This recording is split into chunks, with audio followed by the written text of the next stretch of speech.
大家好，欢迎来到学识 Plus。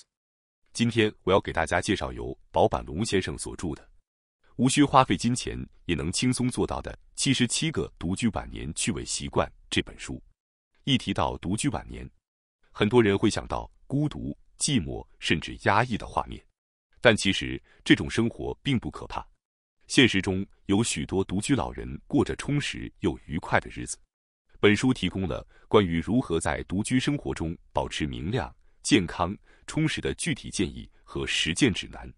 在本视频中，我将从书中精选出5个有趣的习惯来与大家分享，帮助您发掘独居生活的乐趣和意义。首先是第一个习惯，在独居生活中学会审视自我。在许多人的观念中，独居似乎总是与孤单挂钩。理想的生活应该是被家人和朋友所包围。然而，尽管与亲人或朋友共度欢快的时光确实美好，但作者认为，拥有属于自己独处的空间和时间同样重要。尤其是在步入晚年之后，独居生活能为我们提供一个难得的机会，可以让我们静下心来与自己对话，通过反思过去的人生经历，展望未来依然漫长的时光。我们能够在内心深处获得一种丰富的思考。如果总是被周围的人包围，习惯于迎合他人的节奏，就很容易忽视真正的自我，甚至迷失掉自我。或许大家也曾有过这样的经历，虽然在人群之中，却感到自己被忽视，感到没有人真正关心或理解自己。那种孤独感往往比独自一人时更为强烈。而刻意为自己创造独处的时间，不仅能帮助您重新审视人际关系的意义，还能享受一个人时的宁静与自由。学会独处的人，往往更加独立，也不会轻易被外界的纷扰所影响。他们既能优雅地独自生活，又能与他人和谐相处，能够兼具独立性与社交能力，才是真正活出自我的表现。正如哲学家尼采所说，品味孤独的人，会对自己严格，对他人宽容。孤独能够磨练人格。如果您因为独居而感到寂寞，不妨将这种生活视为一次磨练自己心性与人格的机会。换个角度来看待独居，或许您的内心会变得更加豁达，甚至能从中找到生活的乐趣与勇气。接下来是第2个习惯，制作一份停止清单。独居生活看似自由自在，远离压力，但实际上并非如此。一位独居多年的朋友曾感叹道，每天一睁开眼，就要准备早餐，吃完了又得洗碗，刚拿起报纸，就想到还没有打扫卫生和洗衣服，忙完这些又到了午饭的时间，稍微看会儿电视，又该买菜做晚饭了。一天下来，居然都没有一点做自己喜欢的事的时间。从表面看，这样的日子似乎充实而规律，但当每天都要准备3餐，1年365天都如此，即使再喜欢下厨的人也可能感到疲惫。对于那些让日常生活感到沉重的琐事，我们可以尝试列出一份停止清单，并逐一思考如何减轻这些负担。例如，如果觉得做饭是一种负担，偶尔可以选择外出就餐，或者购买便当和熟食。如果讨厌每天打扫和洗衣，可以减少频率，比如改为每周3次。此外，那些总觉得这件事必须完成的想法本身，也可能成为压力的来源。不妨尝试告诉一下自己，现在不做也没关系，今天不做也可以。这样不仅能减轻身体的负担，也能释放心理的压力。通过减少一些非必要的事情，你会惊喜地发现，生活中腾出了更多时间可以做自己真正喜欢的事。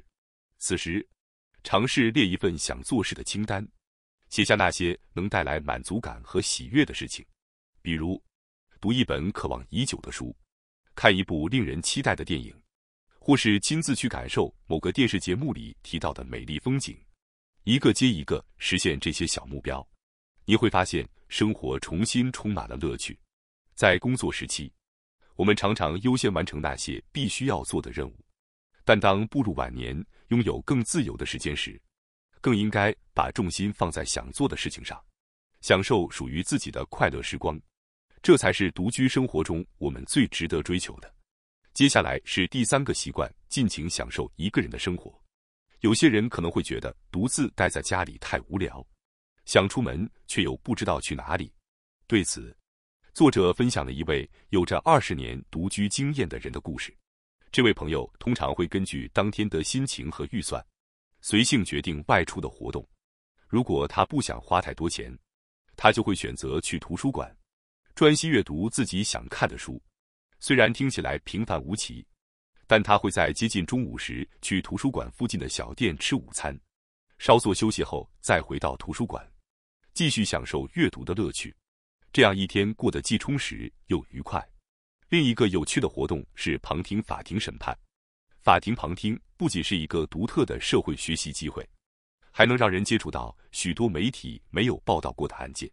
在法庭上，能观察到各种各样的人性故事，偶尔还能目睹一些极具戏剧性的场面。此外，一位女性也分享了她的独居经验。她在年轻时总觉得一个人去饭店吃饭有些不自在，但现在已经可以自在地独自前往了。有些饭店现在还推出了小份菜单，特别适合单身的顾客。她最近迷上了回转寿司，不仅食物分量刚刚好，价格也非常实惠。她笑着说，要是年轻时就敢尝试，该有多好。这位女性还提到，她喜欢在平日的白天独自去水族馆，相比周末的游客高峰，平日的水族馆显得更加宁静，可以更从容地享受治愈的氛围。她还推荐白天去天文馆，那个时候人不多，体验也更好。此外，她还利用老年优惠卡享受电影放映，充分享受独居带来的各种乐趣。听到这些故事，我们不禁为这些独居生活的高手点赞。他们通过不断的尝试，找到了适合自己的生活方式，既充实又愉快，真正做到了享受独自生活的每一天。接下来是第4个习惯，在壁橱中找到被遗忘的乐趣。如果有人问您壁橱里都存放了些什么时，您是否能够立刻回答出来呢？很多人恐怕无法准确描述。不过，这其实是一次绝佳的机会。首先准备2到3个空的纸箱，选择一个空闲的日子，打开那个平时总是紧闭的壁橱。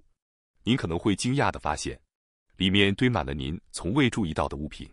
对于那些一眼就看得出不需要的物品，请立即处理掉，把它们放入标有废弃的纸箱里。而那些有价值或值得保存的物品，则放入标有保存的纸箱中。最让人头疼的，往往是那些装满杂物的旧纸箱。但请大家别担心，把它们视为宝箱，带着期待的心情去探索。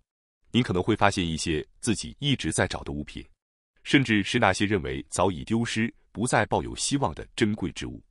不论您找到什么，记得遵循分类的原则，不需要的立即处理掉，只留下有用的。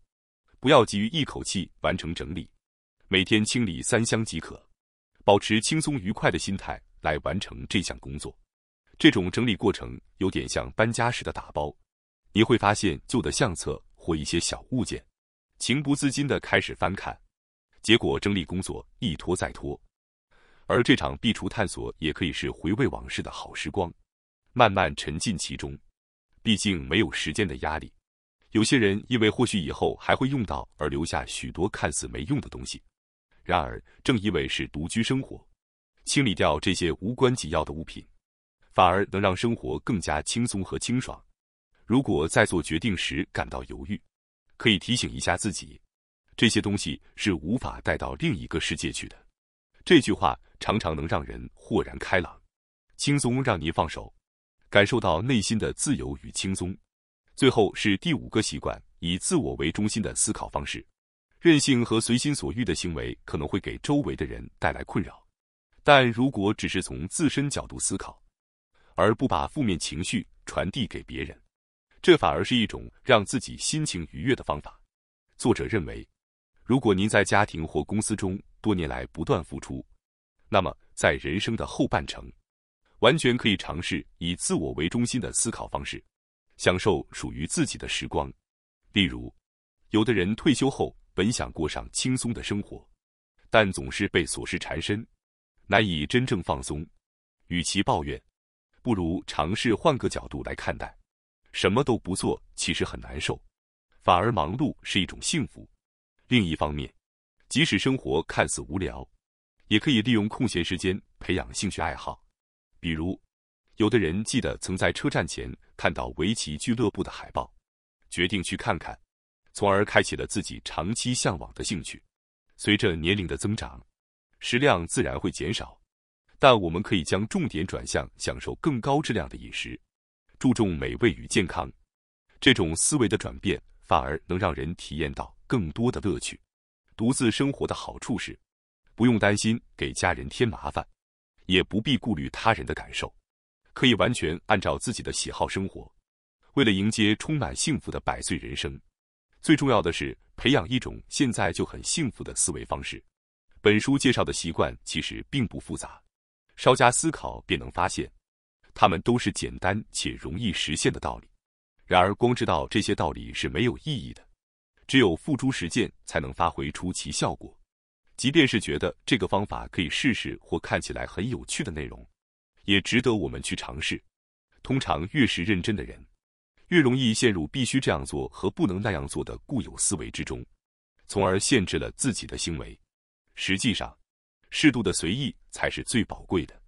对于独自生活的人来说，放轻松，适度即可，才是最理想的选择。请大家尽情享受这种自由自在的生活方式吧。感谢大家收看今天的节目。如果你喜欢我们分享的内容，记得点赞、订阅并开启小铃铛通知，第一时间获取我们的更新。在下次的节目中，我们将继续为大家分享更多有益的内容。再次感谢大家的支持，我们下期再见。